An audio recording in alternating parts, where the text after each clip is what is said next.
Welcome to the sew along video tutorial for my third design for Nomi pattern, the ME2066.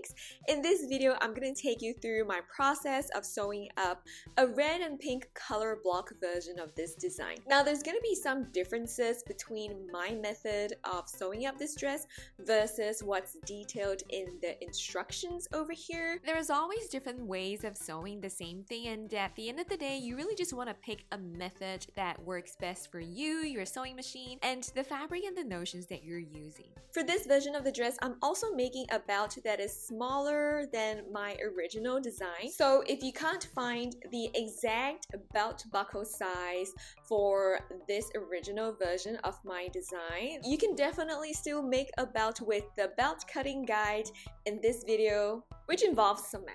Let's get started with sewing. The ME2066 is a color block design that uses a contrast fabric. For this dress, I'm using a pink 7-ounce twill as my main fabric and a red 7-ounce twill as my contrast. Now, because of the number of pattern pieces involved, things can get pretty confusing. So I recommend labeling your fabric pieces as you go. I do that with acronyms. So for example, SSB means skirt side back. Remember to also mark the notches and the circles. It might seem a little time consuming now, but it makes sewing a lot easier later. So we're going to start by applying interfacing to these pieces. Follow the manufacturer's instructions when applying the interfacing.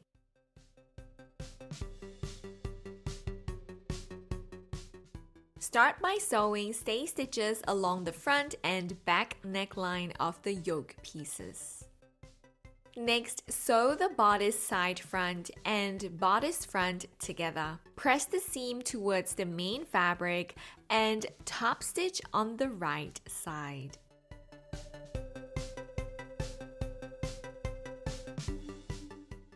Do the same for the bodice side back and the bodice back. The curvature of these pieces are harder to match than the bodice front, so take your time to clip the curves and ease the raw edges together. The trick is to clip the concave edge so that you can spread the seam allowance to fit the convex curve.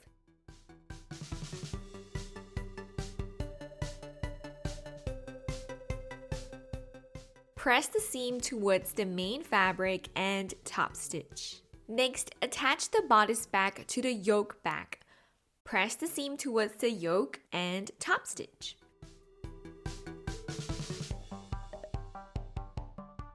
Do the same for the yoke front. Again, take your time to clip the curves so the pieces fit well together. This is another tricky seam. Go slow and remember to breathe.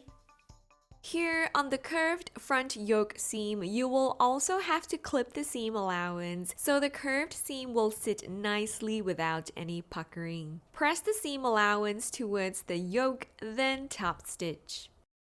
Before we go on to the next stage of sewing, attach the bodice front and back together along the shoulder seams. At this stage, you should have the bodice front and back pieces looking like this. Instead of sewing the sleeves in the round, I am sewing it flat so it's easier to fit the sleeve cap nicely in the armhole. I find making a double fold hem with this 7-ounce twill makes the hem too bulky, so I prefer just trimming the raw edge with pinking shears and sewing a 5/8 inch wide single fold hem. Over here, I'm using my top stitching thread to sew the sleeve hem in place.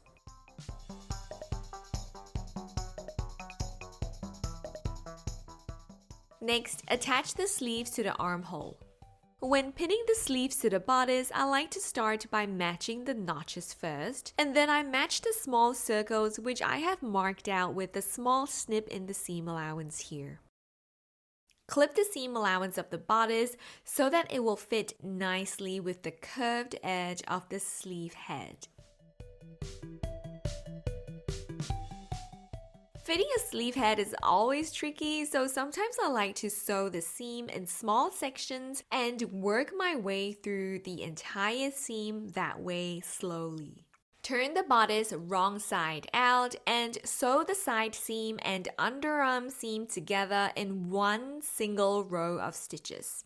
To sew the skirt, we're going to start by sewing the pocket facing to the pocket right sides together along the curved edge. To minimize the look of bulky stitches on the right side of the dress, I have opted to simply finish the unnotched edge of the pocket facing with pinking shears. Turn the pocket facing to the wrong side of the pocket, press and then understitch the facing.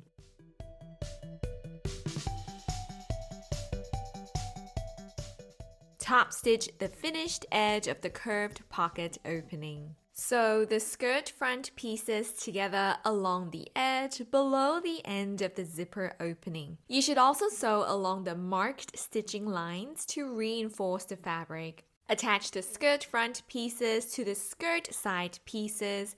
Press the seam towards the center and top stitch. Now we're going to prepare the center front zipper opening. Over here, I have the reinforcing stitches in light pink thread, so it's a little hard to see, but it's there. Clip the seam allowance at a 45-degree angle to the corner. Be careful and don't cut the reinforcing stitches. Next, fold and press the seam allowance along the sides and the bottom, and this is how the opening for the exposed zipper should look. If you find your fabric fraying a little in the corners, apply some fray check. At this stage, I also like to baste the seam allowance in place. Now we're going to sew the back of the skirt. Attach the skirt side back to the lower skirt side back, then attach that to the skirt back. Just like we did for the front of the skirt, press the seam allowance and top stitch the seams on the right side as you go. Place the front and back of the skirt right sides together and sew them together along the side seams. Now things are getting exciting and we're making a lot of progress. It's time to attach the bodice and skirt together. Place the bodice and the skirt right sides together, matching them at the side seams and the notches.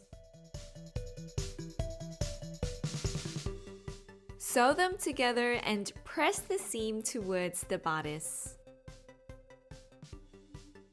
Sew the front facing and back neck facing pieces together along the shoulder seams. And just like we did with the skirt front, sew along the stitching lines and clip diagonally to the small circle marking. Before we sew the zipper in place, we need to press the seam allowance along the zipper opening to the wrong side of the dress. For this dress, I'm using a number 3 plastic molded zipper. The written instructions included with the pattern provides a guide for adjusting the length from the top of the zipper, but in this video, I will be cutting the excess zipper from the bottom because I had a hard time trying to find the right zipper length in the right color that is not a separating zipper. This red one here is a separating zipper and the bottom is just not the same as a regular closed bottom zipper. And so this is how I got around the problem. To adjust the length of the zipper, I start off by figuring out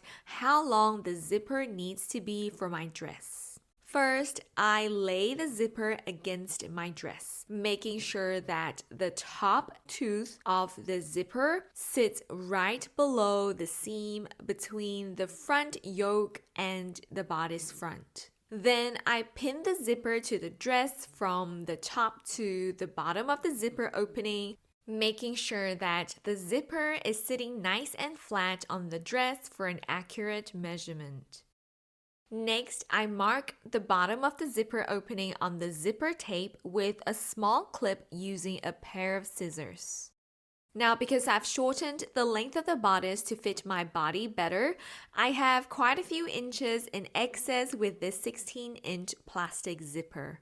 Once the bottom stopper is removed, you need to be careful about unzipping the zipper all the way and make sure that you don't remove the slider from the zipper by mistake. Removing the zipper teeth rather than cutting the zipper tape off allows me to have some zipper tape for attaching the zipper to the dress. We are now ready to sew the zipper onto the dress. Use a zipper foot for this step. When attaching the zipper to the dress, make sure the top stopper sits right below the seam between the yoke and the bodice front. Move the slider down the zipper by about 2 inches first and start by sewing from the top left side of the zipper.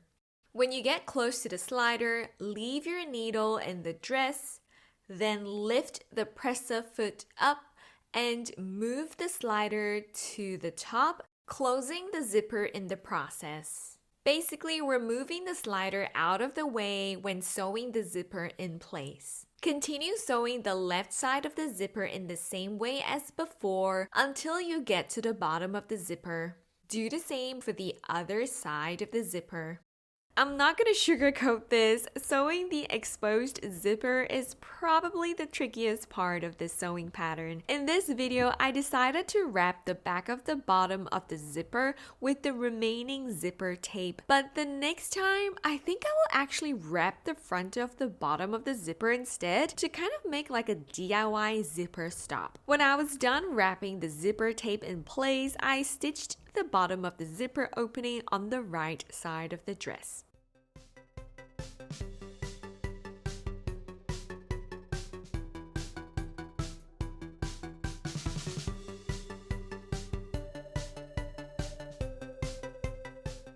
And here's how the zipper looks now.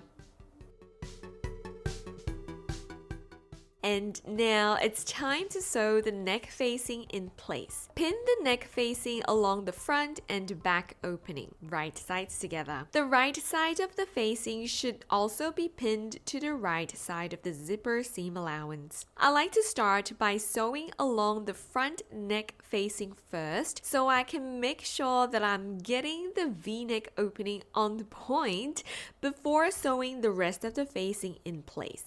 The zipper tape above the topmost tooth of the zipper should also be pushed out of the way when you're sewing.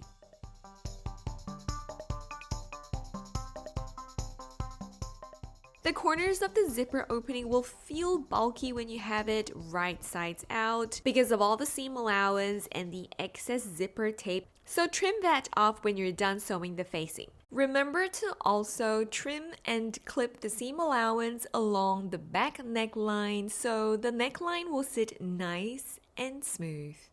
Understitch the facing along the front and the back neckline so the facing sits nicely in the dress. Now for the final step to finishing the facing, sew this little tail at the bottom of the skirt front and the facing together with your zipper foot.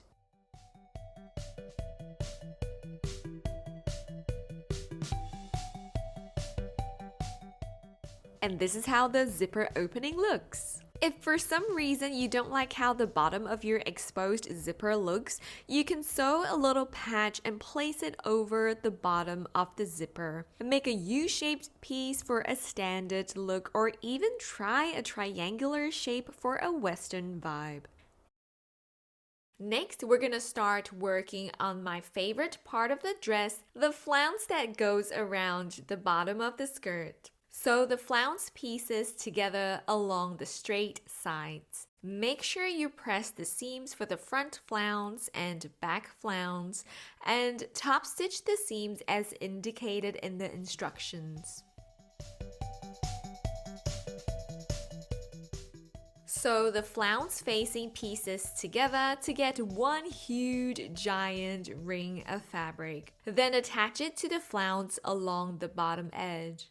Before we move on to the next step, we need to trim the seam allowance. The interfacing in the seam allowance here makes the seam really kind of bulky, so I like to trim the seam allowance of the facing to just about 1/8 of an inch and then trim the seam allowance of the flounce in half with pinking shears.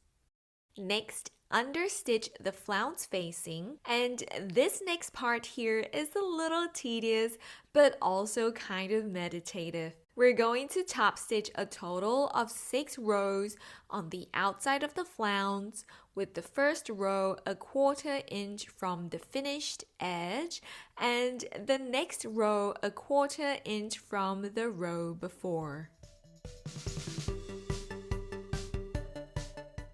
To make the carriers, fold the carrier piece in quarters lengthwise. While this is not indicated in the instructions, this time I actually decided to sew the carrier by top stitching close to the two long sides. I kind of just like the way top stitching looks over here. Cut this long carrier piece in 4 identical pieces and stitch them in place on the dress. Now I'm gonna show you how I made the belt for this dress. I made my own belt without the belt pattern piece included in the sewing pattern. To do that, I cut 2 pieces of rectangles with the following measurements. Next, I applied interfacing to one of the rectangles and then I drew a rounded end to the rectangle. With the 2 rectangles right sides together, I stitched them together along the long edge and the rounded end, leaving an opening along one of the long sides big enough for me to turn the belt right sides out. This part was not fun, but it's just the way I decided to make my belt this time. When I had the belt right sides out, I gave it a good press and hand stitched the opening close. At this stage, I have one end of the belt with a nice finished rounded end and one end with the raw edge out. So just going back to the belt carriers, since I made my belt smaller than the pattern, I also adjusted the length of my belt carriers accordingly. I cut each belt carrier just 1 inch longer than the finished width of the belt. Because the belt is also lighter, I decided to only have 2 belt carriers stitched to the dress, one on each side seam. A hump jumper will be very helpful here, but if you don't have one, then slow cranking is your friend. With the carrier stitched in place, it is finally time to sew the flounce to the skirt. I like to do this as the last and final step because the flounce can kind of get in the way of sewing the carriers. Just like before, clip the seam allowance so the curved raw edge match up nicely with the skirt. When you're done sewing, press the seam allowance towards the skirt. And that's it, you're done!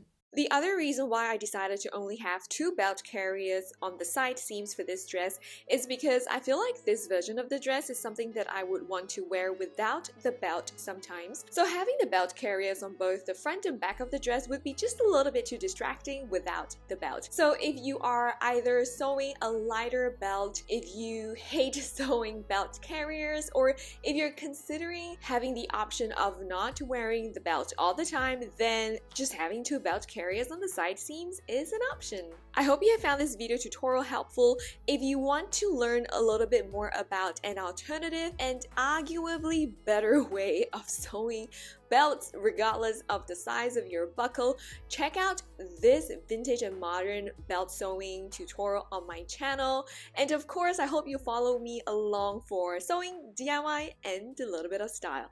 Happy sewing!